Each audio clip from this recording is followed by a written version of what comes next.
Mahilig ka ba sa mga kwentong puno ng pag-ibig, pagtataksil at hustisya? Bago magsimula ang kwento, mag-subscribe muna sa aming channel at maging bahagi ng aming pamilya. 5 taong binalot ng pagluluksa ang kanyang buhay, habang ang asawang inakala niyang patay ay nagpapakasarap sa bisig ng isang bilyonarya. Ginawa siyang alipin ng sariling biyenan na palihim palang pinupondohan ng nagkukunwaring bangkay. Ngunit tapos na ang pagiging martir. Ipuputong niya ang pinakamasakit na sumpa sa kanilang perpektong kasinungalingan. Rurupok ba ang kanyang tapang? O lalamunin niya ng buhay ang mga nanlinlang sa kanya? Bakit ba ang malas-malas mo, Elena? 5 taon na mula nang mamatay ang anak ko dahil sa kaimbihan at sumpa mo, tapos hanggang ngayon ay itong kakarampot na barya pa rin ang naiuuwi mong pera para sa akin. Ang matalim na tinig ni Doña Carmen ay humiwa sa malamig na hangin ng madaling araw, kasabay ng marahas nitong paghawi sa mga nakasampay na damit. Sa isang sulok ng madilim na likod bahay, nakaluhod si Elena sa basang semento. Manhid na ang kanyang mga kamay sa pagkakakusot ng mga maruruming kumot at unan ng kanyang biyenan gamit ang malamig na tubig. Ito ang kanyang parusa, ang walang katapusang pagbabayad ng utang na loob sa pamilyang kumupkop di umano sa kanya matapos lunurin ng bagyo ang kanyang asawang si Ricardo. Pinigilan ni Elena ang panginginig ng kanyang mga balikat. Walang ni isang patak ng luha ang pinayagan niyang tumakas mula sa kanyang mga mata habang walang awang hinablot ng matanda ang gusot na sobrang naglalaman ng kanyang sahod mula sa 2 linggong pagtatahi. Ibinulsa yon ni Doña Carmen nang walang pag-aalinlangan bago pinandilatan ang manugang na tila isang mababang uri ng insekto. Dalian mo yan. Kung hindi lang dahil sa awa ko sa sakitin mong anak, matagal ko na kayong itinapon sa kalye. Tandaan mo, habang buhay kang may utang na dugo sa pamilyang ito, naiinis na litanya ng matanda bago tinalikuran si Elena at padabog na isinara ang pinto. Ang mga salitang iyon ay patuloy na sumusugat sa isip ni Elena habang maingat niyang inaayos ang laylayan ng isang mamahaling bestida kinabukasan. Nakaluhod siya ngayon sa ibabaw ng malambot na karpet sa loob ng isang naglalakihang mansyon sa Dasmariñas Village. Naroon siya bilang isang hamak na sa streng inarkila ng bridal boutique upang tiyakin ang pagiging perpekto ng kasuotan ng isang bilyonaryang nobya. Si Isabela, ang nag-iisang tagapagmana ng pamilya, ay nakangiting nakaharap sa malaking salamin habang umiikot. Elena, you're a lifesaver talaga. I want everything to be perfect for Richard. He deserves the best, masayang wika ni Isabela. Ang tinig nito ay tila musika ng isang taong hindi pa nakakaranas ng pighati sa mundo. Kinuha ng nobya ang kanyang mamahaling telepono mula sa mesa at ipinakita ang isang larawan kay Elena. Look, ito ang mapapangasawa ko. He's currently out of the country for a business trip, but he'll be back next week for his final fitting. Sobrang gwapo niya, di ba? Magalang na inangat ni Elena ang kanyang paningin upang silipin ang larawan. Inasahan niyang makakita ng isang estranghero, ngunit tila biglang nahigop ang lahat ng hangin sa loob ng kwarto. Ang kanyang lalamunan ay natuyo at nagbara na parang sinakal ng isang di nakikitang kamay. Ang mga daliri niyang nakahawak sa party ball ay nanigas at nawalan ng lakas na naging dahilan upang dahan-dahan itong dumulas at bumagsak sa sahig. Ang lalaking nakangiti sa screen na nakasuot ng mamahaling suit at may maayos na gupit ay mayroong malalim na dimple sa kanang pisngi. Ngunit hindi iyon ang nagpatigil sa pagtibok ng puso ni Elena. Ang mga mata niya ay nakapako sa kaliwang kamay ng lalaki na nakapatong sa manibela ng kotse. Mayroong isang hugis kalahating buwan na peklat sa ibabaw ng hinlalaki nito at isang pamilyar na nunal sa ibabang bahagi ng leeg. Hindi siya maaaring magkamali. Kabisado niya ang bawat linya ng muka at katawan ng lalaking yon. Ang lalaking iniyakan niya hanggang sa matuyo ang kanyang mga luha. 5 taon na ang nakararaan. Si Ricardo, ang kanyang asawa. "Are you okay, Elena? You look pale." Nag-aalalang tanong ni Isabela nang mapansin ang pamumuti ng mukha ng sastre. Pinilit ni Elena na humugot ng isang malalim at nanginginig na hininga. Lumunok siya ng ilang beses upang alisin ang pait sa kanyang lalamunan. "Okay lang po, ma'am. Naalala ko lang po bigla. Ang asawa kong namatay. Kamukha po kasi niya." Hindi pa tuluyang nakakabawi si Elena mula sa pagyanig ng kanyang mundo nang utusan siya ng manager na pumunta sa likurang hardin ng mansyon upang kunin ang ilang naiwang tela sa sasakyan. Humahakbang siya na tila lumulutang ang kanyang mga paa. Ang isip ay gulong-gulo sa mga katanungan. Posible bang magkamukha lang sila? Posible bang nabubuhay siya sa isang masamang panaginip? Ngunit nang marating niya ang pasilyo, malapit sa hamba ng malaking pinto ng hardin, isang pamilyar na boses ang nagpatigil sa kanyang paghinga. Sumiksik si Elena sa likod ng isang makapal na kortinang pelus. Ang kanyang puso ay nagbabantang sumabog sa sobrang bilis ng pagtibok. Mula sa maliit na siwang ng bintana, nakita niya ang isang mamahaling sasakyan na pumarada. Bumaba mula rito ang lalaking nasa larawan. Hindi ito nasa abroad, kundi narito lamang, buhay na buhay at naglalakad ng tuwid. Subalit ang mas nakadurog sa pagkatao ni Elena ay ang taong masayang sumalubong sa lalaki. Si Doña Carmen, ang kanyang biyenang walang suot na lumang damit, kundi nakabalot sa isang magarang bestida at may kumikinang na alahas sa leeg. Sinalubong ng mahigpit na yakap ng matandaang lalaki. "Oh my dear Richard, na-miss kita ng sobra. Buti naman at maayos ang takbo ng negosyo mo rito ng palihim." Tumawa ang lalaki.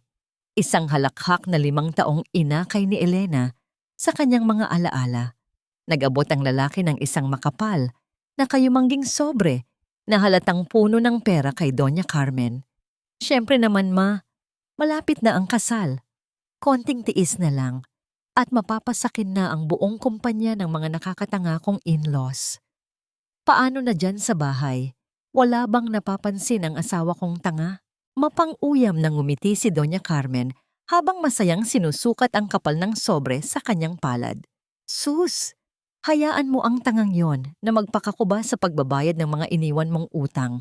Siya ang ginagawa kong kalasag para hindi ka hanapin ng mga pinagkakautangan mo noon. Sapat na ang dusa ko sa pagmumukha niya. Ang mahalaga, secure na ang future natin, anak."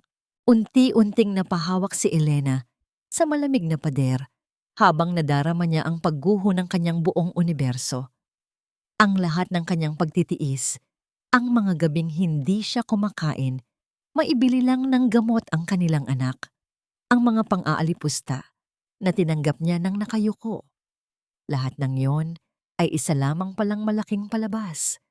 Ang asawang iniyakan niya sa harap ng walang lamang kabaong ay nagpapakasarap sa kayamanan ng iba, habang ang biyenang palagi siyang sinusumbat ay kakutsaba sa kasuklam-suklam na panlilinlang na ito. Nakaramdam si Elena ng matinding pagduwal. Ang hangin ay tila nagkulay dugo sa kanyang paningin. Pinupuno ng naglalagablab na puot ang bawat ugat sa kanyang katawan. Tinakpan niya ng magkabilang kamay ang kanyang bibig upang pigilan ang isang alulong ng sakit na nagpupumiglas mula sa kanyang kaluluwa. Umatras siya palayo sa bintana. Tahimik na binabagtas ang madilim na pasilyo pabalik sa realidad ng kanyang pagiging alipin. Habang umuungal ang malakas na kulog sa kalangitan at unti-unting bumabagsak ang malalaking patak ng ulan, nakatayo si Elena sa labas ng naglalakihang gate ng mansyon. Hahayaan ba niyang magpatuloy ang pag-ikot ng mundong ito kung saan ang mga inosente ang kinakatay habang ang mga makasalanan ay sinasamba? Naiiyak na pinagmasdan ni Elena ang kanyang anak na si Leo na nakahiga sa isang maliit at makitid na banig sa pinakamadilim na sulok ng kwarto. Bawat pag-ubo ng bata ay tila maliliit na kutsilyong tumatagos sa puso ni Elena. Ubos na ang huling natitirang gamot para sa hika nito.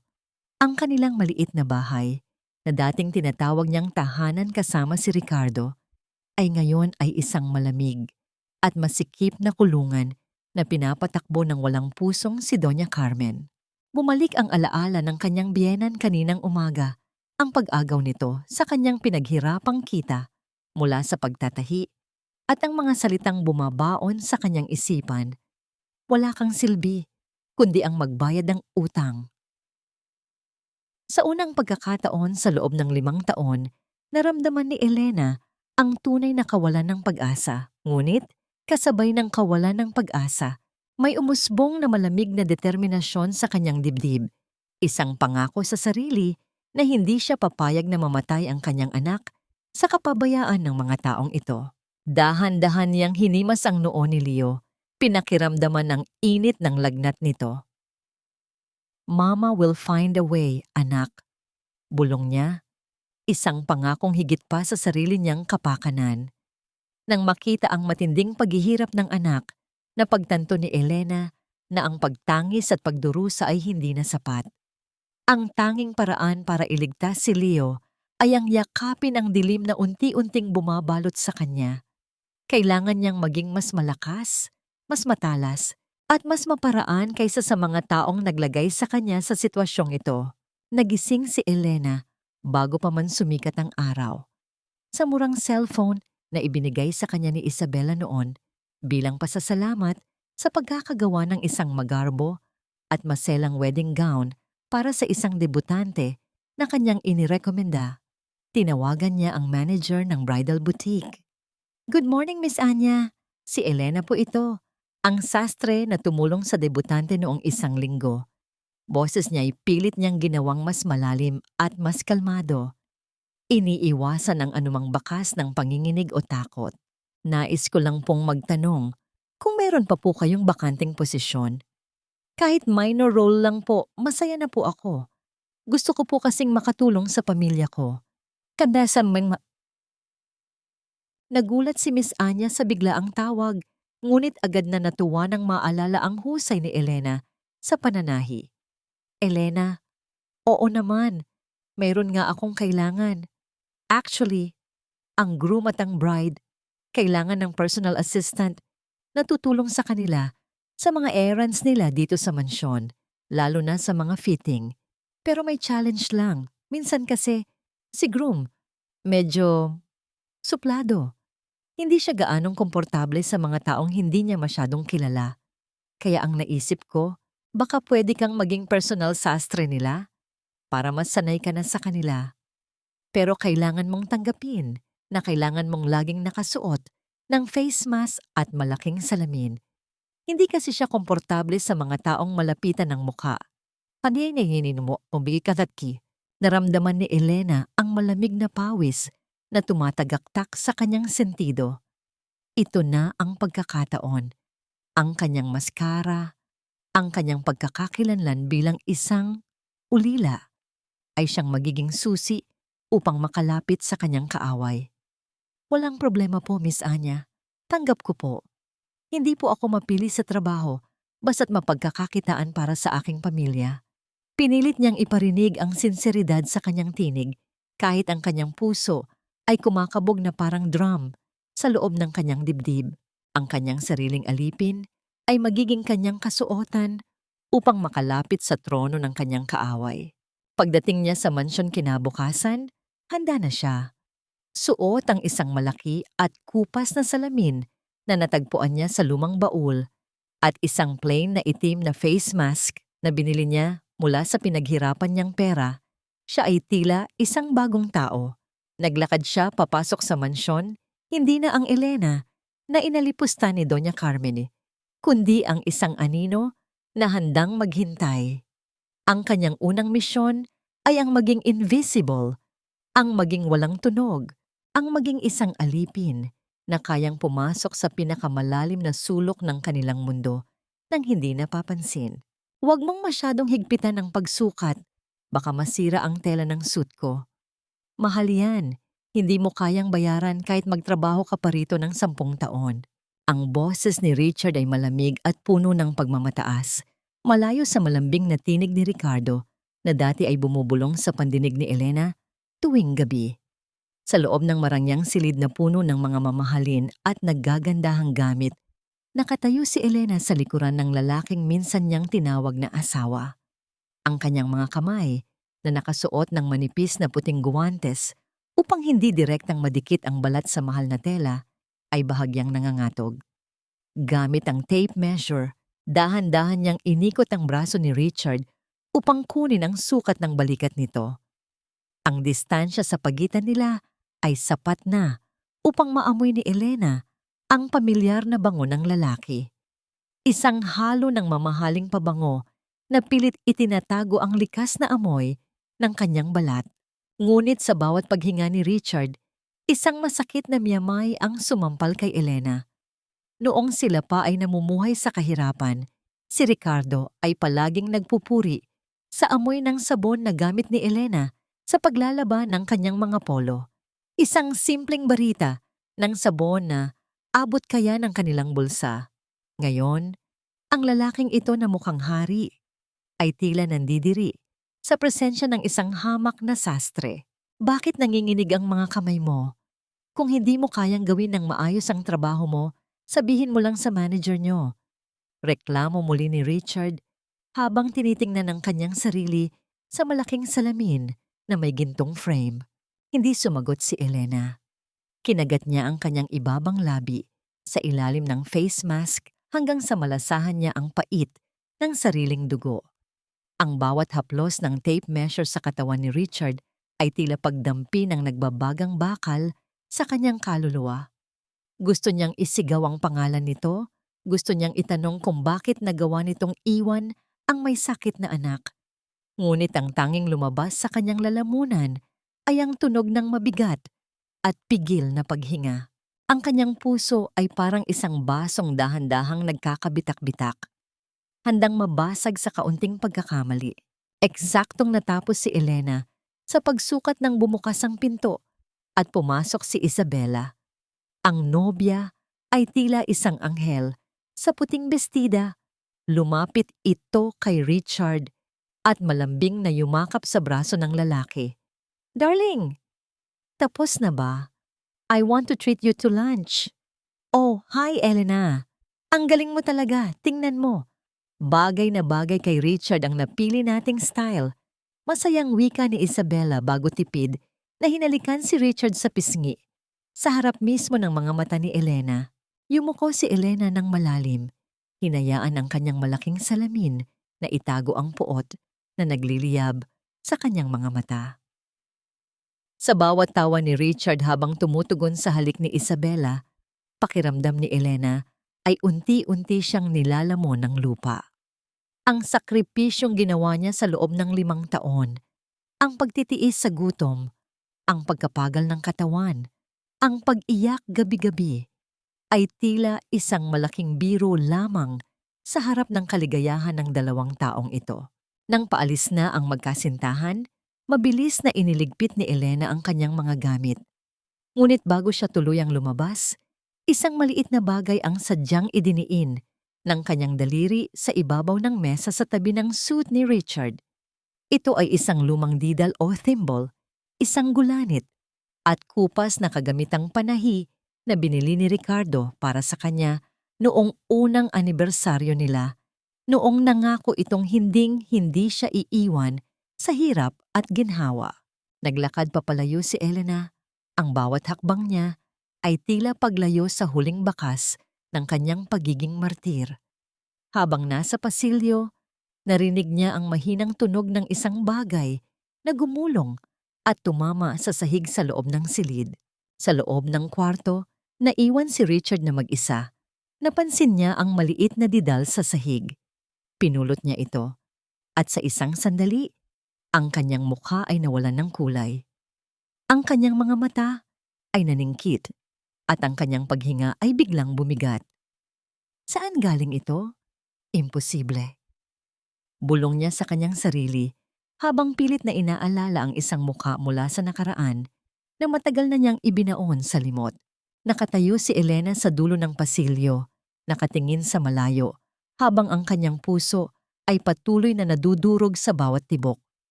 Makikilala kaya ni Richard ang munting alaala ng kahirapang pilit niyang tinatakasan o tuluyan na ba itong naging bato gaya ng kanyang puso? Habol-habol ni Leo ang bawat piraso ng hangin na tila pilit na ipinagkakait sa kanyang maliliit na baga. Ang bawat hininga ng bata ay may kasamang huni, isang manipis at nakakatakot na tunog na bumasag sa katahimikan ng hating gabi. Mabilis na kinapan ni Elena ang ibabaw ng sira-sirang silya. Hinahanap ang inhaler ni Leo, ngunit ang tanging naramdaman niya ay ang malamig at walang lamang plastik. Ubos na. Walang-wala na silang natitirang gamot. Dali-daling binuhat ni Elena ang anak at patakbong tinungo ang silid ni Doña Carmen. Walang pag-aalinlangan niyang binuksan ang pinto at doon ay nakita niya ang kanyang biyenan na nakaupo sa harap ng salamin, hinahangaan ng isang bagong kwintas na may kumikinang na bato. Mama, nagmamakaawa po ako. Si Leo, hindi po siya makahinga. Umiiyak na pagsusumamo ni Elena habang nakaluhod sa paanan ng matanda. Kailangan ko po ng pera para maibalik siya sa ospital o kahit pambili man lang ng nebulizer solusyon.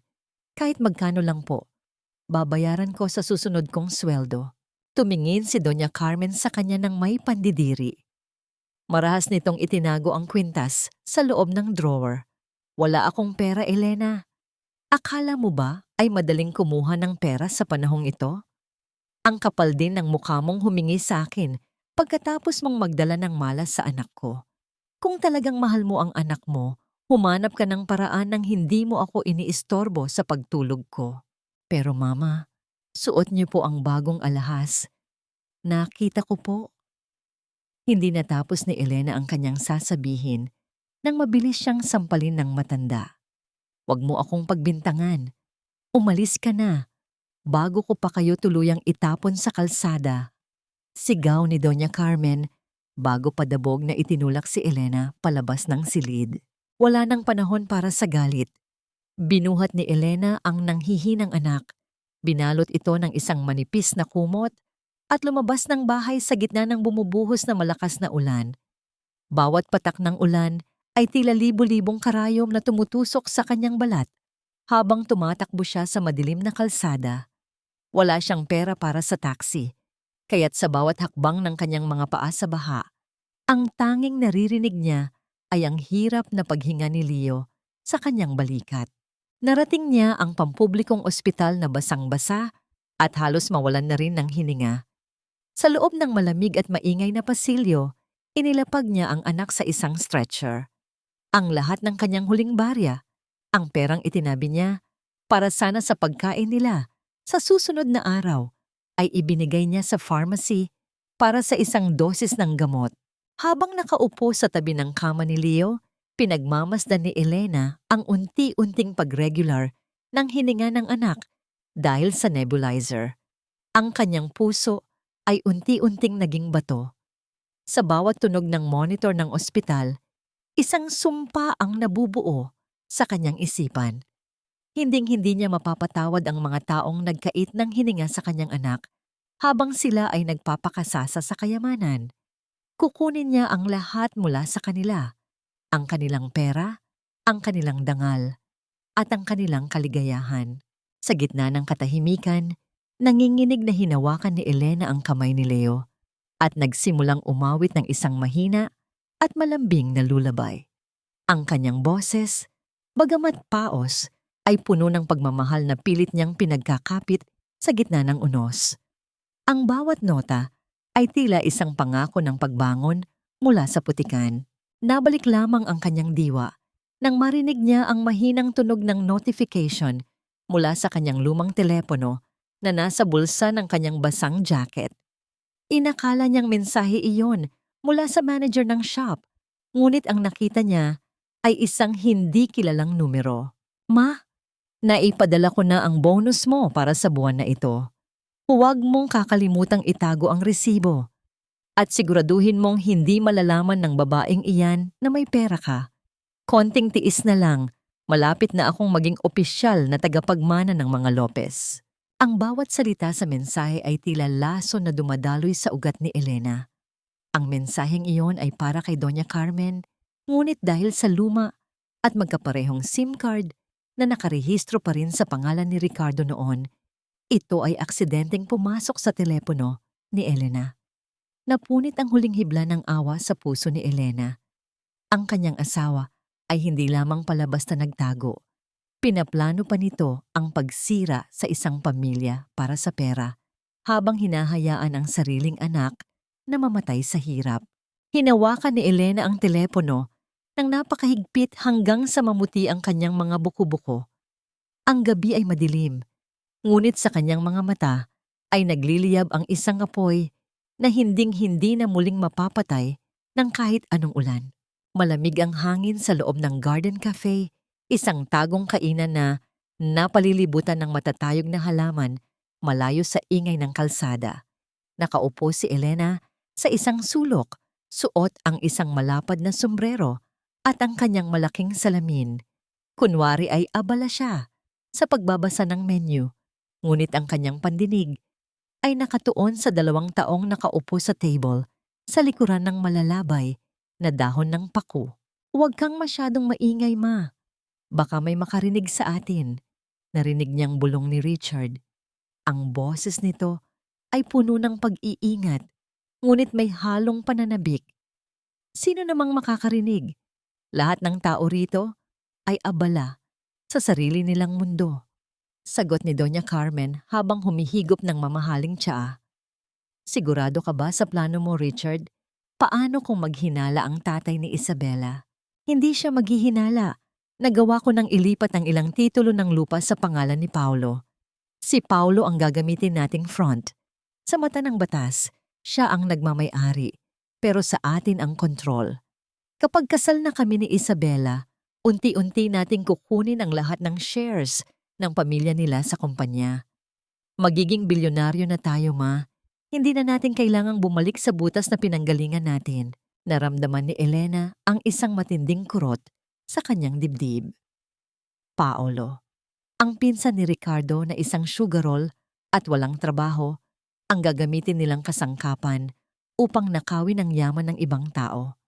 Ang lalaking minsan niyang minahal ay hindi lamang pala isang taksil.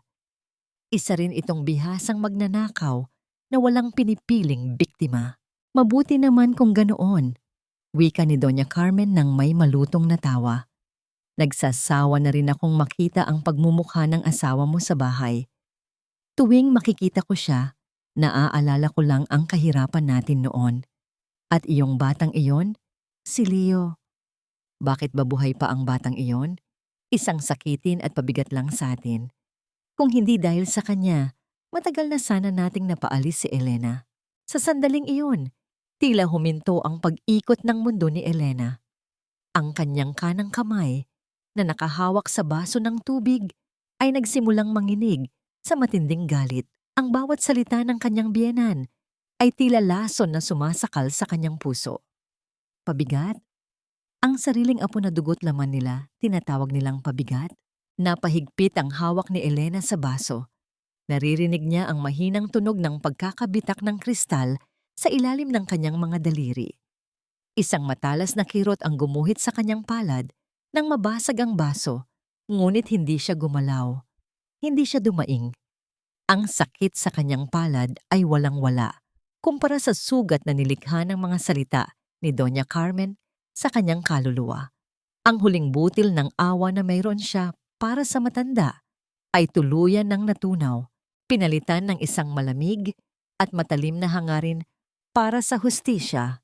Gamit ang kanyang kabilang kamay, maingat niyang kinuha ang kanyang cellphone na nakatago sa ilalim ng napkin. Pinindot niya ang stop sa voice recorder. Sapat na ito. Sapat na ang mga salitang ito upang sirain ang kanilang perpektong mundo. Dahan-dahang tumayo si Elena, pinilit na huwag gumawa ng anumang ingay. Kailangan niyang makaalis doon bago pa siya mapansin. Ngunit sa kanyang pagmamadali, hindi niya napansin ang isang waiter na paparating sa kanyang gilid. Ang balikat ni Elena ay bumangga sa tray ng waiter na naging dahilan upang mawalan ito ng balanse. Ang tunog ng mga bumabagsak na plato at kutsara ay umalingaw-ngaw sa tahimik na cafe na naging sanhi ng paglingon ng lahat ng mga customer, kabilang na sina Richard at Doña Carmen. Dahil sa lakas ng pagkakabangga, nahulog ang malaking salamin ni Elena at lumaylay ang kanyang sombrero na naging dahilan upang malantad ang kanyang muka sa loob ng ilang segundo. "Hoy! Mag-ingat ka naman!" Sigaw ng waiter. Mabilis na yumuko si Elena at hinablot ang kanyang salamin, ngunit huli na. Naramdaman niya ang matalas na titig ni Richard na dumapo sa kanyang direksyon. Nanigas si Richard sa kanyang kinauupuan. Ang kanyang mga mata ay naningkit. Habang pilit na kinikilala ang pamilyar na anino ng babaeng naglalakad nang mabilis papalabas ng pintuan. "Richard, anong problema? Bakit para kang nakakita ng multo?" Tanong ni Doña Carmen habang nakatingin sa kanyang anak. Hindi sumagot si Richard. Tumayo siya at dahan-dahang humakbang patungo sa direksyon kung saan lumabas si Elena. Ang kanyang puso ay kumakabog ng mabilis. Isang pangalan ng paulit-ulit na sumasagi sa kanyang isipan. Isang pangalan na inakala niyang 5 taon na niyang nabaon sa limot. "Elena?" Bulong ni Richard sa hangin habang tinitingnan ang basag na basong naiwan sa mesa na may bakas ng sariwang dugo. Mabilis na nakapagtago si Elena sa likod ng isang malaking haligi ng semento sa labas ng cafe. Pinipigilan ang sariling paghinga habang nararamdaman ang mabilis na pagtibok ng kanyang puso sa kanyang lalamunan. Ilang sandali pa ay narinig niya ang mabibigat na hakbang ni Richard na lumabas ng pinto. Ang tunog ng sapatos nito sa aspaltong basa ay tila bawat tibok ng orasan na nagpapabilis sa kaba ni Elena. Lumingon-lingon si Richard sa paligid. Ang kanyang mga mata ay puno ng kalituhan at takot. Ngunit dahil sa dami ng mga taong naglalakad at ang madilim na bahagi ng paradahan, hindi niya nakita ang babaeng hinahanap. Napahawak si Richard sa kanyang noo. Hinahaplos ang pawis na namumuo roon kahit malamig ang hangin. "Hindi. Imposible. Guni-guni ko lang iyon. Pagod lang ito sa paghahanda sa kasal." Bulong ni Richard sa kanyang sarili.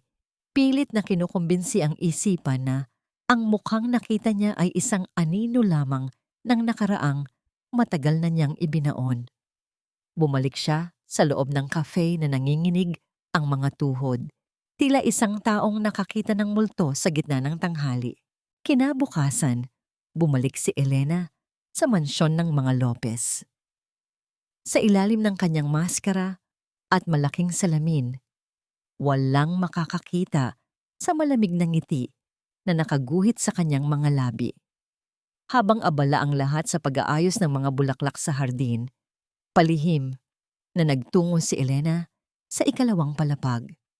Alam niya ang oras ng pag-alis ni Richard para sa isang meeting at alam niya ang pasikot-sikot ng bahay dahil sa ilang araw na niyang pananatili rito bilang sastre. Maingat niyang binuksan ang pinto ng opisina ni Richard. Ang marahang pag-inggit ng pinto ay tila isang babala, ngunit hindi siya tumigil. Lumapit siya sa magarbo at makintab na mesa ng lalaki. Mula sa kanyang bulsa, inilabas niya ang isang luma at medyo nayuyurak na pakete ng sigarilyo. Ang brand na paboritong-paborito ni Ricardo noon dahil ito ang pinakamura sa tindahan sa kanto. Marahan niya itong ipinatong sa ibabaw ng mga mamahaling dokumento ni Richard. Isang oras ang lumipas. Pumasok si Richard sa kanyang opisina, tinatanggal ang kanyang kurbata dahil sa bigat ng pakiramdam. Ngunit nang mapadako ang kanyang tingin sa ibabaw ng mesa, tila nanigas ang dugo sa kanyang mga ugat. Nanlaki ang kanyang mga mata habang nakatingin sa pakete ng sigarilyo. Marahan niyang iniabot ang kanyang kamay. Tila natatakot na baka bigla itong maglaho o baka bigla siyang kagatin nito. Sinong nagdala nito rito?" Sigaw ni Richard. Ang kanyang boses ay pumiyok sa takot. Mabilis siyang tumakbo sa pinto at binuksan ito ng marahas. "Manang! Maria! Sino ang pumasok sa opisina ko?" Nagmamadaling lumapit ang mga kasambahay, nanginginig sa takot sa biglaang pagsiklab ng galit ng kanilang amo. "Wala pong pumasok dyan, sir. Kami lang po ang naglinis kaninang umaga, pero wala po kaming nakitang ganyan. Sagot ng isang katulong habang nakayuko. Imposible! Hindi ito lilitaw rito ng kusa. Palayasin niyo ang lahat ng hindi dapat narito. Bantayan niyo ang bawat sulok. Ang boses ni Richard ay puno ng paranoia. Ang kanyang mukha na dati ay maayos at guwapo ay ngayon ay puno ng pangamba at lito. Mula sa kabilang dulo ng pasilyo, nakatayo si Elena. Hawak ang isang puting tela na kanyang tinitistis. Pinapanood niya ang pagkasira ng poison ng lalaking nagnakaw ng kanyang buhay. Ang makitang nanginginig, ang mga kamay ni Richard, habang hawak ang lumang pakete ng sigarilyo, ay nagbigay kay Elena ng isang uri ng kasiyahan na hindi niya akalaing mararamdaman niya. Isang madilim na tagumpay. Bawat tupi ni Elena sa tela ay tila paghahanda ng isang kabaong para sa kasinungalingan ni Richard. Ang kanyang mga mata, sa likod ng salamin, ay walang bakas ng awa. Ang anino ng nakaraan ay nagsisimula nang lumamon sa kasalukuyan ng mga taksil. Bago matapos ang araw, nagtatago si Richard sa loob ng kanyang kwarto. Tinawagan niya si Doña Carmen na may nanginginig na boses. Ma, kailangan nating mag-usap. May nangyayaring hindi ko maipaliwanag. Pakiramdam ko, buhay si Elena. At nandito siya. Sinusundan ako. Narinig ni Elena ang bawat salita mula sa kabilang panig ng pader, habang maingat niyang hinihila ang sinulid sa kanyang kamay. Ang laro ay nagsisimula pa lamang. Nagniningning ang malalaking chandelier sa loob ng fitting room. Ngunit para kay Elena, ang bawat kislap ng ilaw ay tila nanunuksong mga mata. Nakatayo si Isabela sa gitna ng silid, hinahangaan ang kanyang sariling refleksyon sa salamin habang dahan-dahang itinaas ang kanyang kaliwang kamay. Elena, tingnan mo ito. Masayang wika ni Isabela. Ang boses ay puno ng pagmamalaki. Richard gave this to me last night. Hindi ba ang ganda? Sabi niya, isa itong vintage heirloom na nanggaling pa sa kanyang lola. It's not as big as the engagement ring, but he said this holds the most sentimental value. Lumalabo ang paningin ni Elena habang nakatitig sa singsing. Ang disenyong iyon, isang simpleng ginto na may maliliit na ukit ng baging at isang maliit na batong kristal sa gitna. Hindi siya maaring magkamali. Iyon ang singsing na isinuot ni Ricardo sa kanyang daliri 7 taon na ang nakalilipas sa isang maliit at lumang kapilya sa probinsya. Iyon ang singsing na pinag-ipunan ni Ricardo mula sa pagtatrabaho sa construction ng 6 na buwan. Naalala ni Elena ang gabing umiiyak si Ricardo. Humihingi ng tawad dahil kailangan nilang isanla ang singsing para pambayad sa operasyon ni Doña Carmen na kunwari ay may malalang sakit sa puso. Ibinigay ni Elena ang singsing ng walang pag-aalinlangan. Naniniwalang ang buhay ng kanyang biyenan ay mas mahalaga kaysa sa anumang piraso ng ginto. Ngunit narito ang katotohanan, nagniningning sa daliri ng ibang babae. Ang simbolo ng kanilang sumpaan ay ginamit ni Ricardo bilang isang murang kasinungalingan upang paamuhin ang isang bilyonaryang nobya. Ang sakit na naramdaman ni Elena ay hindi na lamang galit. Ito ay isang malalim at madilim na panghahamak. Napakababa ng uri ng lalaking ito. Pati ang huling bakas ng kanilang pag-ibig ay ninenok niya para ipanlinlang. Mari ko po bang makita ng malapitan, ma'am? Mahinang tanong ni Elena. Ang kanyang tinig ay malamig at patag, tila isang telang walang tupi. Inabot ni Isabela ang kanyang kamay. Hinawakan ni Elena ang mga daliri ng nobya. Ang pakiramdam ng ginto sa kanyang guwantes ay tila isang bagang naglalagablab. Hinaplos ni Elena ang ilalim ng band ng singsing at doon, naramdaman niya ang maliit na gasgas na likha ng isang aksidente noong sila ay naglalaba sa ilog. Doon niya napatunayan, ito nga ang kanyang singsing. Napakaganda po, ma'am, wika ni Elena, habang ang kanyang puso ay sumisigaw sa puot. Pero parang Parang may lungkot ang singsing na ito. Sa tingin niyo po ba, naging masaya ang huling nagsuot nito? Napatigil si Isabela, napatingin sa salamin at tila nag-isip.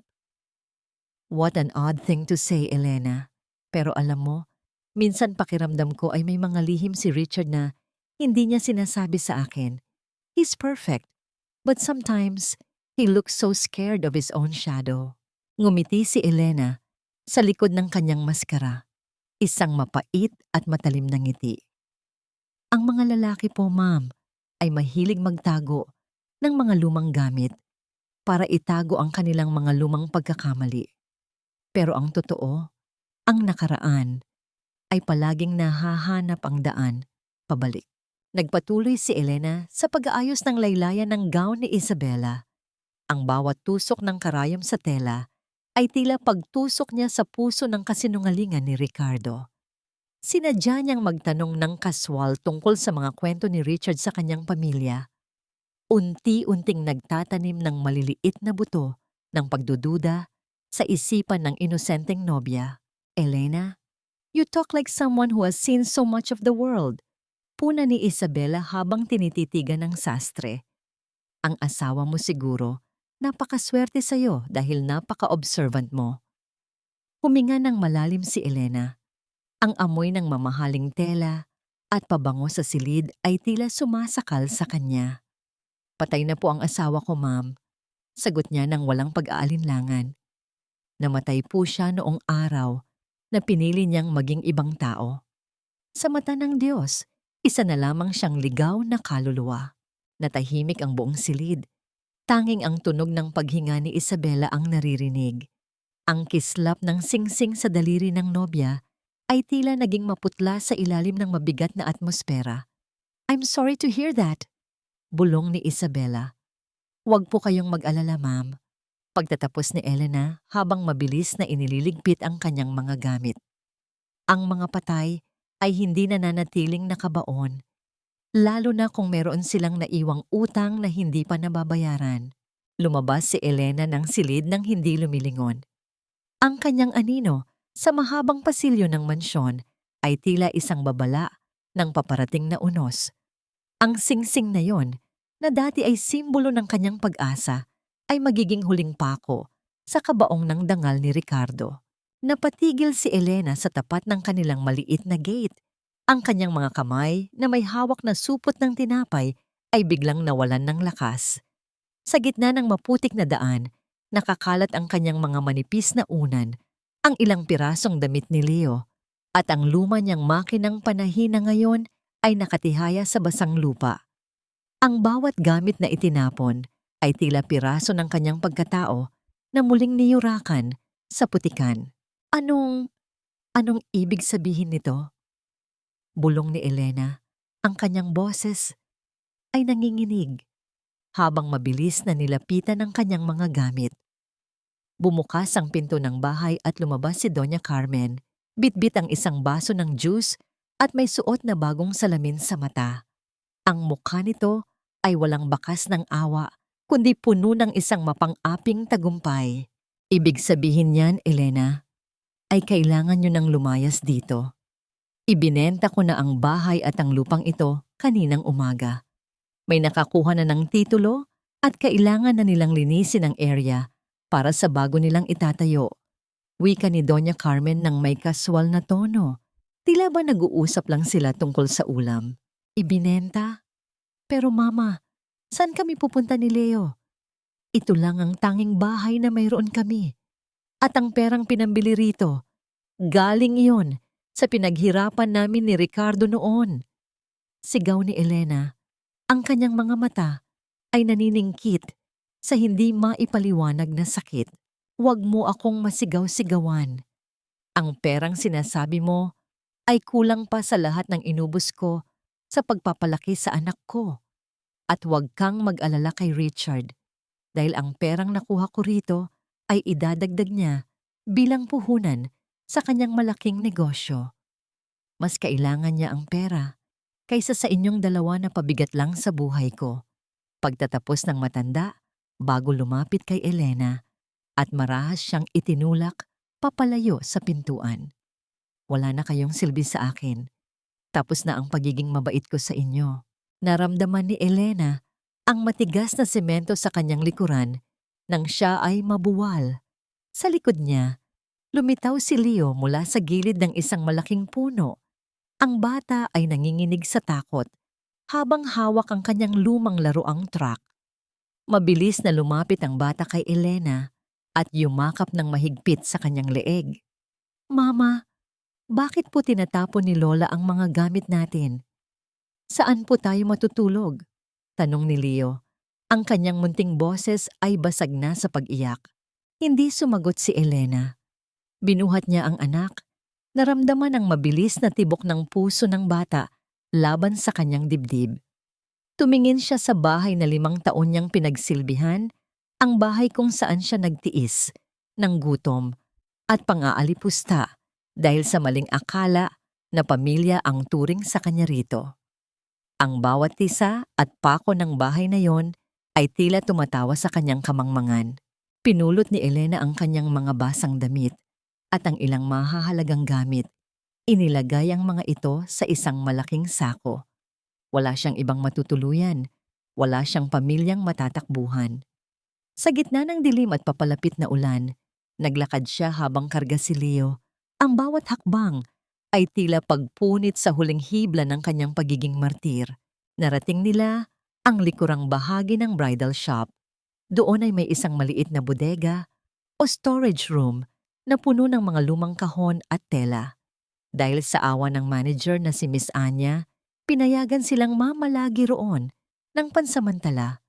Inilatag ni Elena ang mga basang unan sa ibabaw ng ilang karton. Ang amoy ng alikabok at lumang tela ay pumupuno sa silid. Ngunit para kay Elena, ito ay mas payapa kaysa sa bahay ni Doña Carmen. Okay lang po ba tayo rito, Mama? Mas gusto ko po rito na wala pong sumisigaw na lola. Bulong ni Leo habang dahan-dahang ipinipikit ang kanyang mga mata sa pagod. Hinaplos ni Elena ang buhok ng anak. Ang kanyang mga mata ay nakatitig sa kisame. Oo, anak. Hinding-hindi na tayo babalik doon. Simula ngayon, wala na tayong ibang pamilya kundi ang isa't isa. Kinuha ni Elena ang kanyang cellphone at tiningnan ang petsa. 3 araw na lang bago ang kasal. 3 araw na lang bago ang rurok ng kasinungalingan ni Ricardo. Ang pagpapaalis sa kanya sa sarili niyang tahanan ang naging huling mitya. Wala na siyang takot, wala na siyang pag-aalinlangan. Hinawakan ni Elena ang recorder na naglalaman ng lahat ng ebidensya ng kanilang kataksilan. Ang kanyang puso, na dati ay puno ng sugat, ay tila naging isang matalas na espada. 3 araw, Ricardo. 3 araw, Doña Carmen, maghanda kayo dahil ang regalong ibibigay ko sa inyo ay hindi nyo kailanman malilimutan. Bulong ni Elena sa katahimikan ng bodega, habang ang tunog ng papalapit na bagyo ay nagsisimulang humampas sa mga bintana. Ang maputing puntas ng belo ay tila isang malambot na ulap na bumabalot sa buong silid. Ngunit para kay Elena, bawat hibla nito ay sumasakal sa kanyang paghinga. Ito na ang huling pagsusukat bago ang malaking araw. Nakatayo si Isabela sa harap ng salamin. Suot ang kanyang gown na dahan-dahang tinapos ni Elena sa loob ng bodega ng shop. Sa bawat tahi, sa bawat butones, may kasamang dalangin si Elena na ang hustisya ay mahanap ang daan nito. Elena, bakit parang nanginginig ang mga kamay mo? Malambing na tanong ni Isabela habang tinitingnan ang refleksyon ng sastre sa salamin. Alam mo, napansin ko nitong mga nakaraang araw, parang may mabigat kang dinadala. Gusto ko sanang magpasalamat sa lahat ng tulong mo. Kumuha si Isabela ng isang maliit na puting sobre mula sa kanyang bag. Gusto kong nandoon ka sa kasal ko bukas. Personal kitang iniimbitahan. Isa ka sa mga taong naging saksi sa paghahanda ko. At gusto kong makita mo ang bunga ng paghihirap mo. Napatitig si Elena sa iniabot na imbitasyon. Ang gintong ukit ng pangalan nina Richard at Isabela ay tila nanunuksong mga titik. Naramdaman niya ang sinseridad sa tinig ng dalaga. Sa kabila ng yaman nito, Si Isabela ay isang biktima rin, isang babaeng nagmamahal sa isang aninong puno ng kasinungalingan. Sa sandaling iyon, hindi lang galit ang naramdaman ni Elena, kundi isang uri ng awa. Kailangan niyang ituloy ito, hindi lang para sa kanyang sarili, kundi upang iligtas din ang inosenteng babaeng ito mula sa isang habambuhay na pagkakamali. Salamat po, ma'am. Darating po ako. Mahinang sagot ni Elena, ang boses ay sadyang iniba upang hindi maghinala ang nobya. Eksaktong pag-abot ni Elena sa imbitasyon nang bumukas ang pinto at pumasok si Richard. Ang kanyang mukha ay halatang puyat, may itim na bilog sa ilalim ng mga mata, at tila palaging may hinahanap sa bawat sulok ng silid. Simula nang makita niya ang pakete ng sigarilyo, hindi na siya naging mapayapa. Isabela darling, ready ka na ba? Tanong ni Richard, ngunit ang kanyang tingin ay agad na napako kay Elena na nakayuko habang nag-aayos ng laylayan ng gown.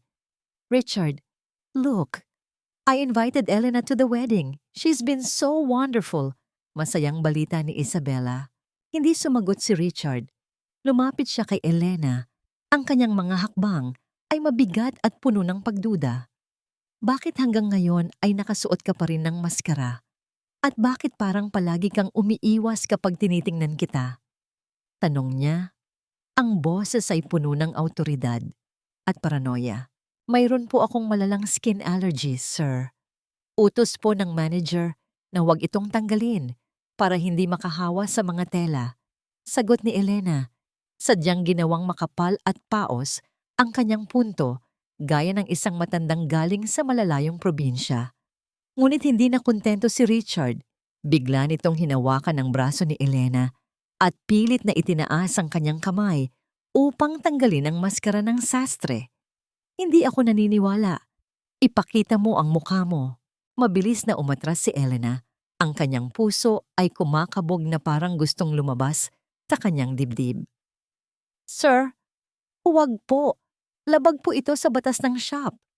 Kung ipagpapatuloy niyo po ang panghaharas sa akin, mapipilitan po akong magsumbong sa inyong future father-in-law.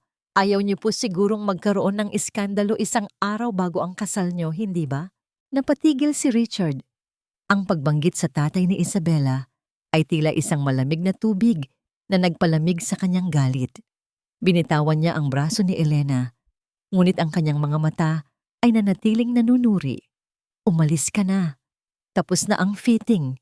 Pagtataboy niya, mabilis na nilikom ni Elena ang kanyang mga kagamitan. Sa gitna ng kaguluhan ng mga kahon at regalo, sa gilid ng kwarto, palihim niyang isiningit ang isang itim na sobre sa loob ng bunton ng mga regalong bubuksan ng bagong kasal. Ang sobreng iyon ay naglalaman ng lahat ng ebidensya, ang recording, ang mga litrato, at ang katotohanang matagal nang ibinaon. Paalam po, Ma'am Isabela. Kita-kita na lang po tayo bukas, wika ni Elena bago tuluyang lumabas. Sa labas ng mansyon, sa ilalim ng naglalakihang mga puno, huminga ng malalim si Elena. Ang kanyang mga kamay ay nanginginig pa rin, ngunit ang kanyang isipan ay malinaw. Ang itim na sobre ay nakatanim na sa hangpusa ng kalaban. Bukas, sa harap ng altar, ang lahat ng kasinungalingan ay magwawakas. Dahan-dahan niyang inilabas ang isang maliit na kandado mula sa kanyang bulsa at isinara ang kanyang lalagyan ng panahi. Tila ito ang huling simbolo ng pagsasara ng kanyang pagiging martir. Ang laro ay handa na at wala ng urungan. Napakaganda ng ternong ito, hiha. Bagay na babagay sa isang VIP sponsor na tulad ko, wika ni Doña Carmen habang hinaharap ang kanyang sarili sa malaking salamin ng isang mamahaling butik sa Makati. Hinaplos ng matanda ang makinis at gintong burda ng kanyang suot, habang ang kanyang mga mata ay nagniningning sa katuwaan. Sa kanyang tabi, isang makapal na bundle ng pera ang nakapatong sa mesa. Ang perang nakuha niya mula sa pagbebenta sa maliit na bahay at lupa ni na Elena. Wala siyang naramdamang kahit katiting na pagsisisi. Para sa kanya, ang perang iyon ay bayad lamang sa lahat ng pagtitiis niya sa isang dukhang manugang sa loob ng 5 taon. Bibili rin ako ng pinakamahal na kwintas na terno rito. Gusto ko, pagpasok ko sa simbahan bukas, lahat ng mga elitistang kaibigan ng mga Lopez ay mapapatingin sa akin. Hindi nila dapat malaman na galing kami sa hirap. Dagdag pa ng matanda habang tumatawa ng malutong, isang halakhak na puno ng kayabangan at kawalan ng budhi. Sa sandaling iyon, hindi man lang sumagi sa kanyang isipan ang kanyang apo na si Leo, na sa mga oras na yon ay natutulog sa ibabaw ng matitigas na karton sa loob ng isang madilim na bodega. Habang ang matanda ay nagpapakasasa sa karangyaan, si Richard naman ay nakakulong sa kanyang silid sa mansyon, pilit na nilulunod ang kanyang takot sa isang baso ng alak. Ang bawat kaluskos ng kurtina ay tila isang babala para sa kanya. Kaninang umaga, isang puting sobre ang natagpuan niya sa ilalim ng kanyang pinto. Walang pangalan ang nagpadala, ngunit ang sulat sa loob ay sapat na upang pangatugin ang kanyang mga tuhod. Ang mga utang sa nakaraan ay binabayaran ng dugo sa kasalukuyan. Nanginginig ang mga kamay ni Richard habang nilulukot ang papel at itinatapon ito sa basurahan. Hindi, guni-guni ko lang ito. Patay na ang nakaraan. Wala nang makakapigil sa akin na makuha ang yaman ng mga Lopez. Bulong niya sa sarili, ngunit ang kanyang mga mata ay patuloy na gumagala sa bawat madilim na sulok ng silid. Tila inaasahan na anumang sandali ay lalabas mula roon ang anino ni Elena upang maningil. Samantala, sa loob ng maliit at maalikabok na bodega ng bridal shop, nakaupo si Elena sa harap ng kanyang lumang makinang panahi. Ito ang huling gabi na magkasama sila. Ang makinang ito ang naging tanging sandigan niya sa loob ng 5 taon. Ang nagbigay ng gatas kay Leo, ang nagbayad ng mga pekeng utang ni Ricardo, at ang naging saksi sa bawat patak ng kanyang luha sa hating gabi. Marahan niyang hinaplos ang bakal na bahagi ng makina. Naramdaman ang lamig nito sa kanyang palad. Isang lalaki ang kumatok sa pintuan ng bodega, ang mamimili na kanyang tinawagan kanina. Sigurado ka na ba, Elena? Napakalaking tulong nito sa trabaho mo. Bakit mo ipagbibili? Tanong ng lalaki habang tinitingnan ang makina. Huminga ng malalim si Elena. Pilit na itinatago ang kirot sa kanyang dibdib. Kailangan ko ang pera para sa huling laban ko, Mang Tino. Ang makinang ito ay nagtahi ng maraming damit para sa iba. Pero bukas, ako naman ang kailangang magsuot ng sarili kong kalakasan. Nang makuha ang pera mula sa pagbebenta, agad na nagtungo si Elena sa isang tagong supplier ng tela. Hindi siya naghahanap ng puti, hindi siya naghahanap ng asul. Ang kanyang mga mata ay napako sa isang rolyo ng telang sutla na kasing pula ng naglalagablab na apoy. Iyon ang kulay ng kanyang galit, ang kulay ng dugong dumanas ng hirap, at ang kulay ng kanyang muling pagsilang. Buong gabi siyang nagpuyat sa ilalim ng isang maliit at kumukutitap na bumbilya sa bodega. Dahil wala na ang kanyang makina, mano-mano niyang tinahi ang bawat bahagi ng damit gamit ang karayom at sinulid. Ang bawat tusok ay may kasamang matalas na alaala. Ang sampal ni Doña Carmen, ang pagtalikod ni Ricardo, ang ubo ni Leo sa gitna ng ulan. Ang bawat tahi ay tila isang sumpa na kanyang ibinabaon sa tela. Habang sumisikat ang unang liwanag ng araw, natapos ni Elena ang kanyang obra maestra. Isang pulang damit na may simpleng tabas, ngunit may dating na hindi kayang pantayan ng kahit anong mamahaling terno. Isinuot niya ito at humarap sa isang maliit na basag na salamin. Wala na ang sastreng nakamaskara, wala na ang martir na asawa. Ang nakikita niya sa salamin ay isang babaeng handang sumabog sa gitna ng perpektong kasinungalingan ng kanyang mga kaaway. Ang pulang damit ay tila isang apoy na bumabalot sa kanyang katawan, nagbibigay ng init at tapang na matagal na niyang kinalimutan. Tapos na ang pagtatago, Ricardo. Tapos na ang pagyurak sa amin, Mama Carmen. Bulong ni Elena sa hangin habang hinahawakan ng kamay ni Leo, nakakagising lang. Ngayong araw, ang kulay na ito ang magiging huling bagay na makikita nyo bago gumuho ang inyong mundo. Ang tunog ng kampana ng simbahan sa malayo ay tila isang hudyat. Hindi ito hudyat ng isang masayang simula, kundi hudyat ng isang malupit na pagtatapos. Mama, bakit tayo nakasuot ng magandang damit? Pupunta ba tayo sa party? At bakit po kulay pula ang suot nyo parang apoy? Ang inosenteng tanong ni Leo ay tila isang malambot na haplos sa gitna ng nagngangalit na damdamin ni Elena. Nakaluhod si Elena sa harap ng anak, maingat na isinasara ang mga butones ng malinis at puting polo ng bata. Kahit na sa loob ng madilim at maalikabok na bodega, ang anyo ni Leo ay nagniningning, isang anghel na hindi alam na ang kanyang ama ay kasalukuyang naghahanda upang talikuran siya ng tuluyan. Hindi tayo pupunta sa party, anak. Pupunta tayo sa isang pagtatapos, mahinang sagot ni Elena habang hinahaplos ang pisngi ng bata. Isang pagtatapos ng lahat ng ating pagtatago. At ang kulay na ito ang magpapaalala sa kanila na hindi tayo basta-basta mapapatay. Sa kabilang bahagi ng lungsod, sa loob ng marangyang kwarto ni Richard, ang bawat segundo ay tila isang hakbang patungo sa bangin. Nakatayo siya sa harap ng salamin, suot ang kanyang tuxedo na nagkakahalaga ng daan-daang libong piso. Ngunit sa ilalim ng telang iyon, ang kanyang balat ay tila kinakain ng sariling kaba. Sa bawat tingin niya sa salamin, hindi ang sarili niyang mukha ang nakikita niya, kundi ang maputlang mukha ni Elena noong gabing inakala niyang nilamon na ito ng dagat. Bumukas ang pinto at pumasok si Doña Carmen, na tila isang reynang nakasuot ng ginto.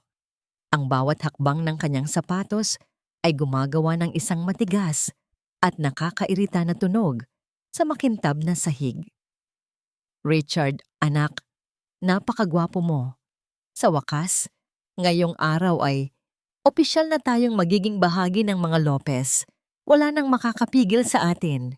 Tumingin si Richard sa kanyang ina sa pamamagitan ng refleksyon sa salamin. Ma, hindi ka ba natatakot? Paano kung totoo ang mga paramdam? Paano kung may nakakaalam? Tumawa ng mapang-api si Doña Carmen habang inaayos ang kanyang kwintas na may malalaking hiyas. Nakakaalam? Sino? Ang sastreng iyon na nakamaskara? O ang multo ng asawa mong matagal nang binaon ng 5 taon? Huwag kang maging duwag, Richard. Nakikita mo ang bank account natin. Nakita mo ang kapangyarihang hawak mo na ngayon. Ang takot ay para lamang sa mga mahihirap at hindi na tayo kabilang sa kanila. Samantala, sa kabilang silid, si Isabela ay nakatingin sa labas ng bintana habang hinihintay ang pag-alis ng kanilang convoy. Ang puting gown na gawa ni Elena ay nakasuot na sa kanya, tila isang perpektong balat ng katotohanan. Ngunit mayroon siyang nararamdamang kakaiba. Hinanap niya ang sastreng nag-ayos sa kanya nitong mga nakaraang araw, ngunit wala na ito sa paligid. Ang tanging naiwan ay ang isang kakaibang katahimikan na tila nagbabadya ng isang bagyong paparating. Handa na po ang mga sasakyan, ma'am. Wika ng isang tauhan. Sa labas ng simbahan, ang mga mamahaling sasakyan ay isa-isang dumarating.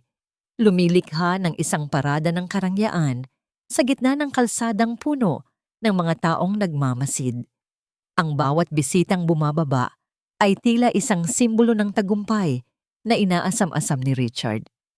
Ang tunog ng mga kampana ng simbahan ay nagsimulang umalingaw-ngaw, isang malalim at malakas na tunog na tila tumatama sa dibdib ni Elena na nooy nakatayo na sa di kalayuan.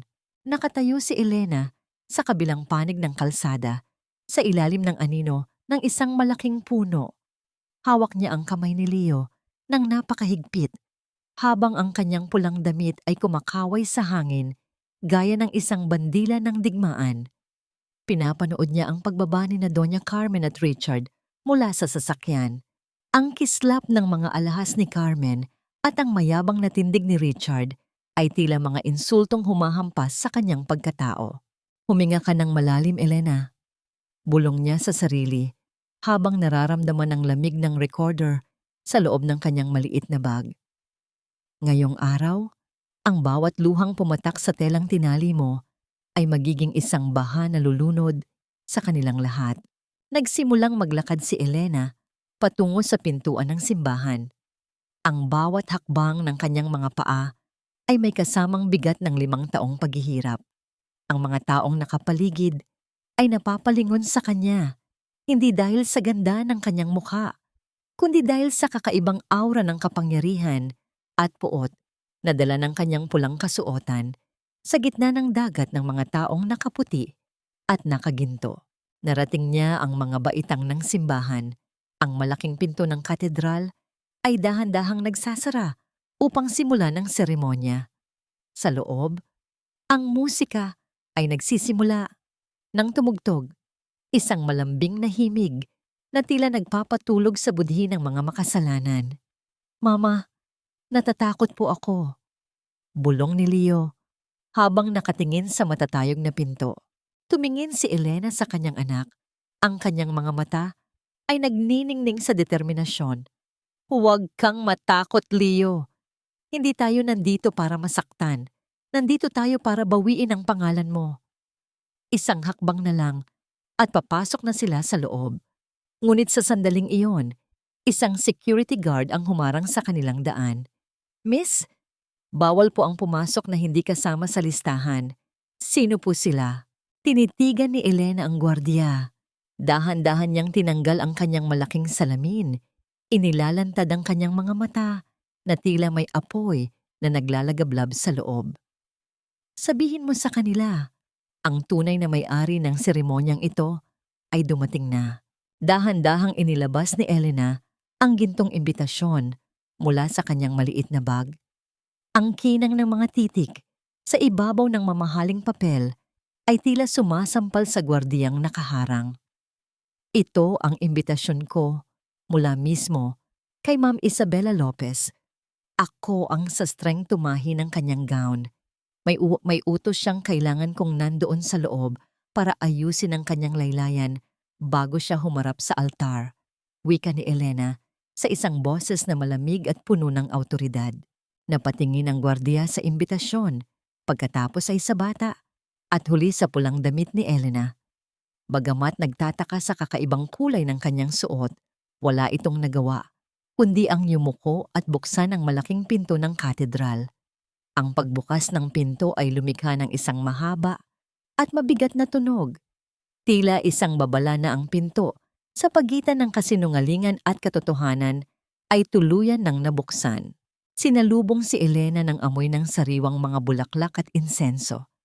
Ang loob ng simbahan ay napaliligiran ng mga puting rosas, mga kandilang dahan-dahang natutunaw, at ang marangyang himig ng organo na pumupuno sa bawat sulok. Sa gitna ng dagat ng mga taong nakasuot ng pastel at ginto, ang pulang damit ni Elena ay tila isang sugat na bumubukas sa gitna ng isang malinis na tela. Naglakad siya patungo sa pinakalikurang bahagi ng simbahan, kung saan ang anino ay sapat na upang itago ang kanyang mukha mula sa mga taong nasa unahan. Sa altar, nakatayo si Richard. Ang kanyang likod ay tuwid, ngunit ang kanyang mga balikat ay bahagyang nanginginig. Sa bawat sandali, pilit niyang tinitingnan ang kanyang relo. Ang bawat tunog ng sapatos ng mga bisitang dumarating sa marmol na sahig ay tila pagbibilang ng mga natitirang segundo ng kanyang huwad na kaligayahan. Sa gilid niya, nakaupo si Doña Carmen. Itinaas ang kanyang noo nang may labis na pagmamalaki habang kinakausap ang mga asawa ng mga senador at negosyante. Ang bawat tawa ng matanda ay tila isang insulto sa bawat patak ng luha ni Elena sa nakaraang 5 taon. Nagsimulang tumugtog ang wedding march.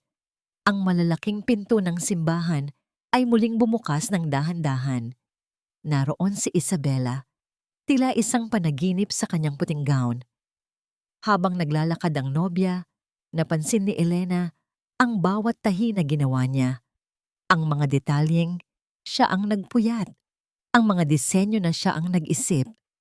Isang mapait na ngiti ang sumilay sa mga labi ni Elena. Ang damit na yon, na simbolo ng kadalisayan ay malapit ng mabahira ng pinakamaruming katotohanan. Habang papalapit si Isabela sa altar, lumingon si Richard upang tingnan ang kanyang nobya. Ngunit sa kanyang paglingon, ang kanyang paningin ay bahagyang nadako sa likuran ng simbahan. Doon, sa gitna ng kadiliman, nakita niya ang isang babaeng nakasuot ng pula. Kahit malayo, ang mga mata ng babaeng iyon ay tila mga naglalagablab na uling na nakatitig ng diretso sa kanyang kaluluwa. Namilog ang mga mata ni Richard. Ang kanyang paghinga ay biglang naging mababaw at mabilis. Hindi maari. Bulong niya sa kanyang sarili. Ang kanyang boses ay tila isang hangin na nawalan ng lakas. Ang kanyang tuhod ay bahagyang nanghina. Sapat na upang mapansin ni Doña Carmen na agad siyang siniko ng palihim. Ayusin mo ang sarili mo, Richard. Lahat ay nakatingin sa'yo. Bulong ng matanda sa pagitan ng mga ngiting plastik. Nang marating ni Isabela ang tabi ni Richard, nagsimulang magsalita ang pari. Ang bawat salita tungkol sa pag-ibig, katapatan, at pagsasama hanggang sa kamatayan ay tila mga latigo na humahampas sa likod ni Elena. Hinawakan niya ang kamay ni Leo. Naramdaman ang munting init ng balat ng anak. Sa kanyang kabilang kamay, naramdaman niya ang matigas na anyo ng recorder sa loob ng kanyang bag. Mga kapatid, tayo ay narito upang saksihan ang pag-iisang dibdib ni na Richard at Isabela. Simula ng pari. Ang boses nito ay umaalingaw-ngaw sa buong katedral, tila isang banal na utos. Sa likuran, dahan-dahang lumabas si Elena mula sa anino. Ang pulang damit niya ay iunti-unting nasisikatan ng ilaw mula sa mga bintana. Tila isang apoy na dahan-dahang kumakalat. Ang ilang mga bisita sa likuran ay nagsimulang magbulungan, napapatingin sa mahiwagang babaeng may hawak na bata at nakasuot ng kulay ng babala. Sa gitna ng katedral, ang boses ng pari ay tila isang malalim na agos ng tubig na bumabalot sa lahat, nagbibigay ng payapang aura sa seremonya. Ngunit para kay Richard, ang bawat salitang binibigkas ng pari ay tila mga huling hatol ng isang hukom. Ang kanyang mga palad ay basa na ng malamig na pawis sa loob ng kanyang mamahaling guwantes. Pilit niyang iniuukit ang kanyang tingin sa mga mata ni Isabela, ngunit ang imahe ng babaeng nakapula sa likuran ay patuloy na sumasagi sa kanyang balat na parang isang malamig na haplos ng kamatayan. Richard, are you okay? You're shaking so much. Bulong ni Isabela, ang kanyang mga mata ay puno ng pag-aalala habang hawak ang mga kamay ng nobyo. I am fine, darling. Masyado lang akong excited at siguro ay pagod lang ito. Pilit na sagot ni Richard. Bagamat ang kanyang boses ay tila isang tuyong dahon na hinihipan ng hangin. Lumingon siya ng bahagya. Sinusubukang hanapin muli ang aninong nakapula. Ngunit tila naglaho ito sa likod ng malalaking haligi ng simbahan. Sa unahang upuan, naramdaman ni Doña Carmen ang kakaibang kaba na nagmumula sa kanyang anak. Lumingon ang matanda sa likuran, ang kanyang mga mata ay naniningkit habang inililibot ang tingin sa mga bisita. Doon, sa gitna ng mga tao, sandali niyang nakita ang isang pamilyar na hubog ng mukha. Isang mukhang inakala niyang matagal na niyang naibaon sa ilalim ng mga pang-aalipusta at hirap. Ang pulang damit nito ay tila isang nagbabagang uling sa gitna ng kanyang perpektong gintong mundo. Nabitawan ni Doña Carmen ang kanyang mamahaling pamaypay na lumikha ng isang mahinang tunog sa sahig. Imposible. Hindi maaaring ang babaeng yon ay narito. Bulong niya sa kanyang sarili. Ang kanyang mukha ay nawalan ng kulay, tila isang luma at kupas na papel. Ang kanyang matatabil na dila ay tila biglang naging bato. Habang nagpapatuloy ang seremonya, dahan-dahang lumabas si Elena mula sa likod ng haligi. Hindi na siya nagtatago. Bawat hakbang ng kanyang mga paa sa pulang alpombra ay tila isang martilyo na tumatama sa bawat kasinungalingan ni na Richard at Carmen.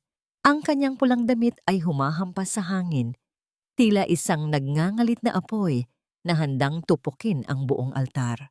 Hawak niya si Leo, na ngayon ay nakatingin sa kanyang ama nang may halong takot at pagkilala. Mama, si Papa po iyon, di ba? Mahinang tanong ni Leo.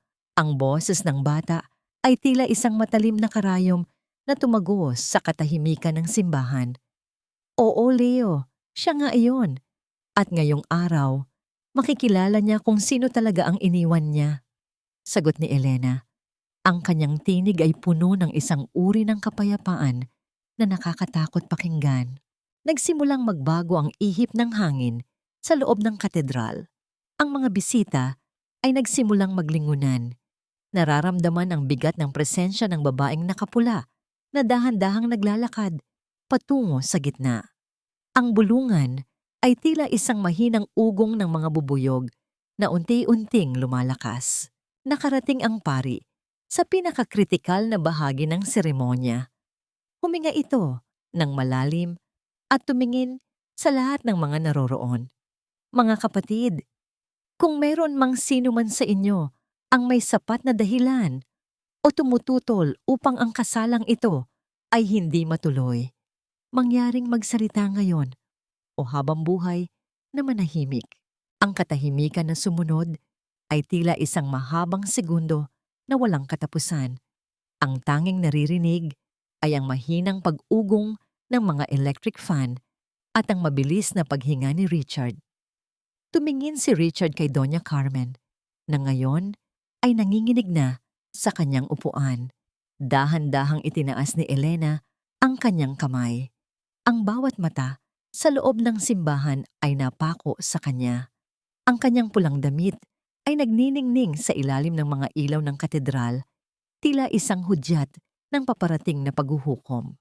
Ako, ang tinig ni Elena ay bumasag sa katahimikan. Hindi ito sigaw, ngunit ito ay sapat na malakas upang umalingaw-ngaw sa bawat sulok ng simbahan, tila isang tunog ng kampana na nagbabadya ng katapusan ng mundo. Tumututol ako sa kasalang ito. Ang katahimikang bumalot sa loob ng katedral ay tila isang mabigat na kumot na sumasakal sa bawat naroroon.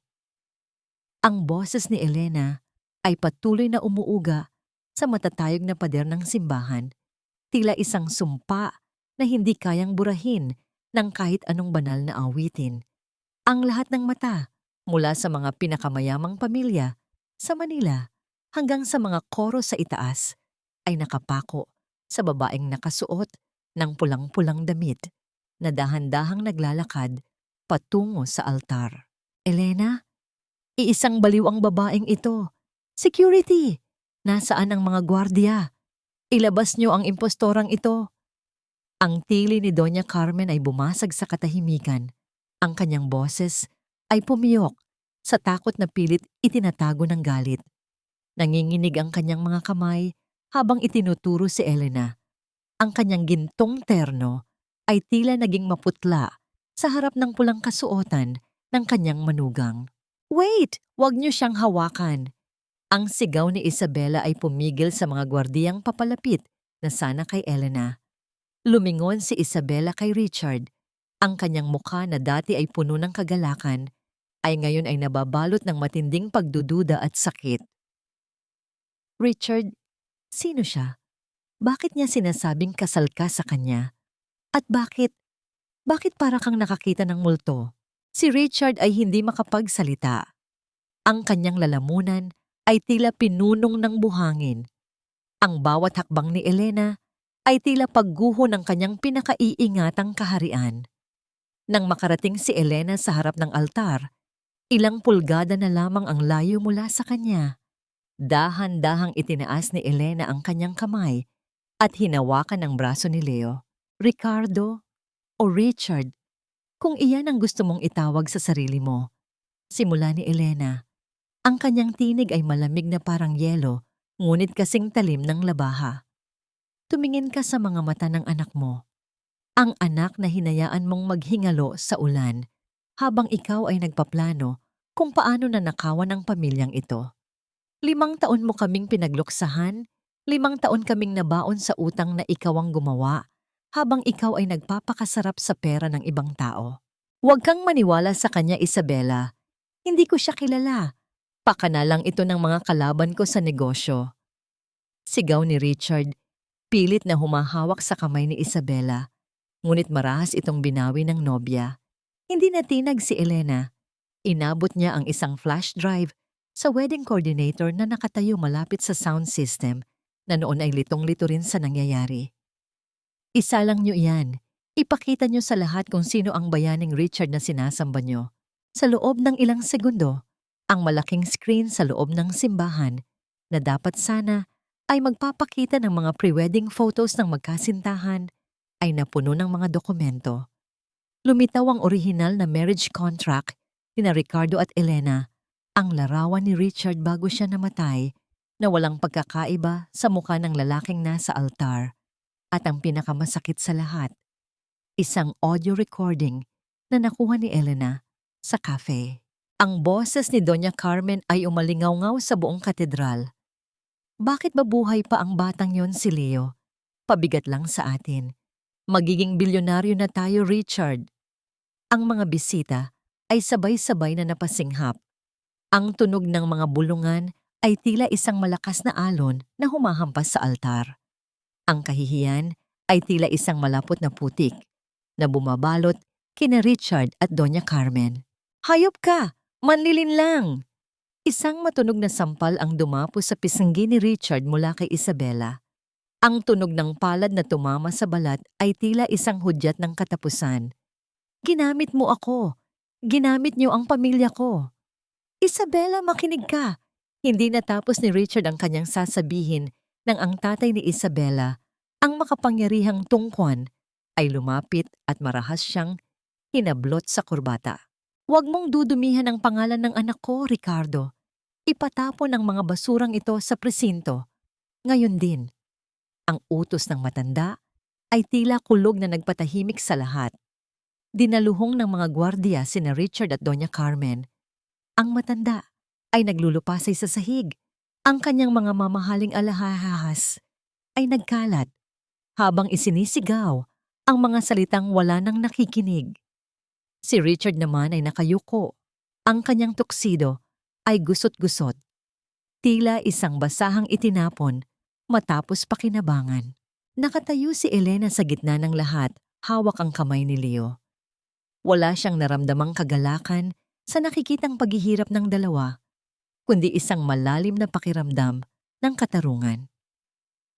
Ang kanyang pulang damit ay nagniningning sa ilalim ng ilaw, hindi bilang simbolo ng galit, kundi bilang simbolo ng tagumpay ng katotohanan.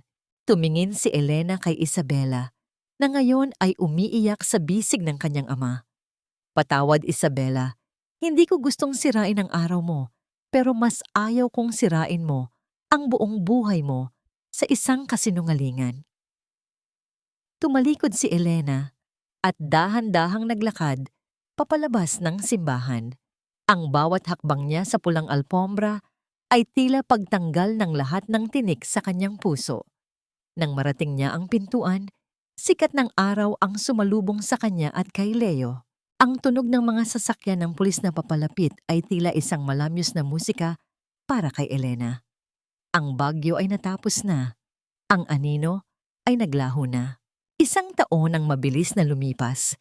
Tila isang ilog na dahan-dahang humuhugas sa bawat bakas ng putik at dusa sa buhay ni Elena. Ang sinag ng umaga ay malambot na tumatagos sa malalaking bintana ng kanyang sariling butik, ang Elena's Bridal and Couture. Ang bawat sulok ng tindahan ay puno ng amoy ng sariwang rosas at ang malambot na kinang ng mga telang sutla at puntas. Hindi na ito ang madilim at maalikabok na bodega kung saan siya dating nagtatago. Ito na ang kanyang palasyo, ang bunga ng kanyang pagsisikap at ng tulong na ibinigay ng pamilya ni Isabela bilang pasasalamat sa pagliligtas sa kanilang dangal. Nakatayo si Elena sa harap ng isang bagong disenyo ng damit pangkasal, ngunit sa pagkakataong ito, ang kanyang mga kamay ay hindi na nanginginig sa takot o poot.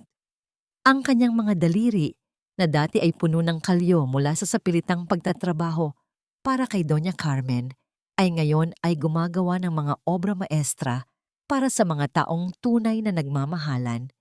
Ang bawat tahi niya ay puno ng panalangin para sa isang masayang simula.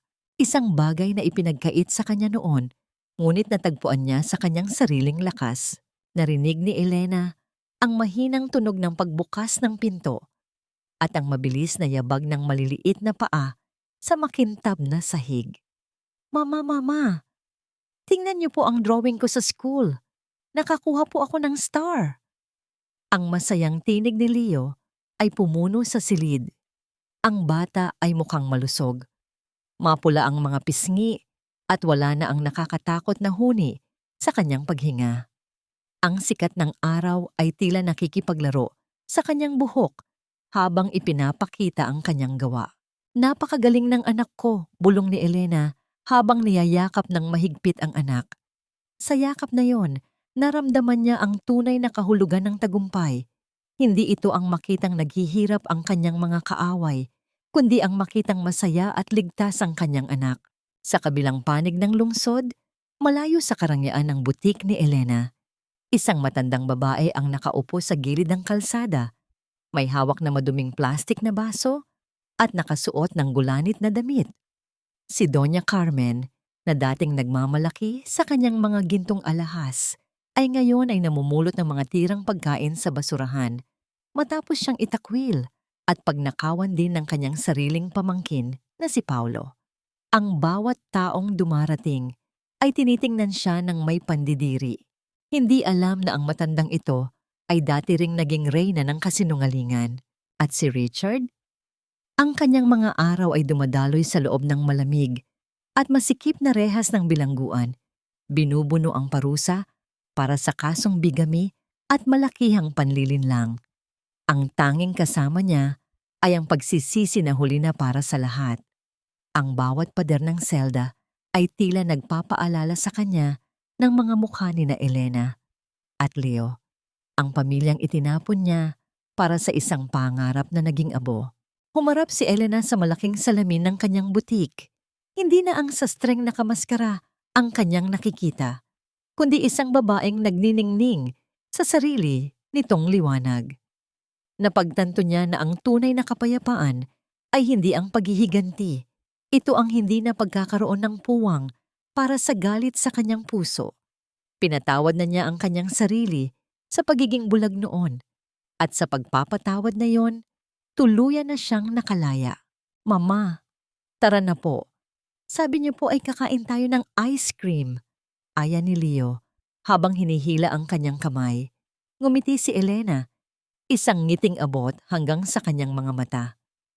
Sige anak, kahit ilang ice cream pa ang gusto mo, ibibigay ni Mama. Habang naglalakad silang mag-ina, papalabas ng butik, ang tunog ng kanilang tawanan ay tila isang malamyos na himig na humahalo sa hangin ng hapon. Ang bawat hakbang ni Elena sa kalsada ay may kasamang katiyakan na sa likod ng bawat madilim na bagyo, ang liwanag ng katotohanan ay palaging sisikat at ang puso na marunong magmahal sa sarili ay hinding-hindi na muling mababali.